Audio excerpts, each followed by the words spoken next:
White হাউসের অনুরোধে শাস্তি মকুব। ট্রাম্পের হস্তক্ষেপ নিয়ে মাঠে নামলেন যুক্তরাষ্ট্রের তারকা। কিন্তু শেষ পর্যন্ত কি হলো জানেন? বেলজিয়াম এমন শিক্ষা দিল যা যুক্তরাষ্ট্রের সমর্থকেরা সহজে ভুলতে পারবে না। ঘরের মাঠ, হাজার দর্শকের সমর্থন আর ম্যাচের আগেই আলোচনার কেন্দ্রে হোয়াইট হাউস। নিষিদ্ধ ফরওয়ার্ড ফ্লোরিন বালোগানকে খেলানোর জন্য শাস্তি স্থগিতের সিদ্ধান্ত, সব মিলিয়ে আত্মবিশ্বাসে ভরপুর যুক্তরাষ্ট্র। কিন্তু মাঠের গল্পটা লিখেছে বেলজিয়াম। ম্যাচের মাত্র 9 মিনিটেই চার্লস ডি ক্যাটেলারের গোলে এগিয়ে যায় বেলজিয়াম। 31 মিনিটে ভাগ্যের সহায়তায় সমতায় ফেরে যুক্তরাষ্ট্র। মনে হচ্ছিল ম্যাচে ফিরছে স্বাগতিকরা।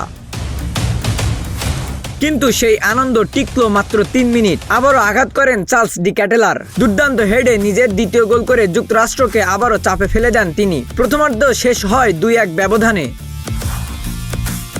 দ্বিতীয়ার্ধে যুক্তরাষ্ট্রের রক্ষণভাগ যেন একের পর এক উপহার দিতে থাকে। 74 মিনিটে গোলরক্ষকের ভয়াবহ ভুলের সুযোগ নিয়ে সহজেই 3 নম্বর গোল করে ফেলে বেলজিয়াম। আর যোগ করার সময়ে শেষ ব্রেকটা ঠুকে দেন রোমেলো লুকাকু। নিখুঁত ফিনিশে 4-1 গোলের বিশাল জয় নিশ্চিত করে বেলজিয়াম। সঙ্গে নিশ্চিত হয় বিশ্বকাপের কোয়ার্টার ফাইনালের ticket.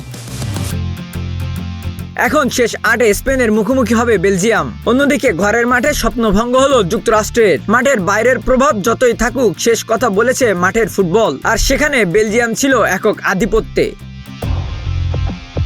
Desk report, news flash 71।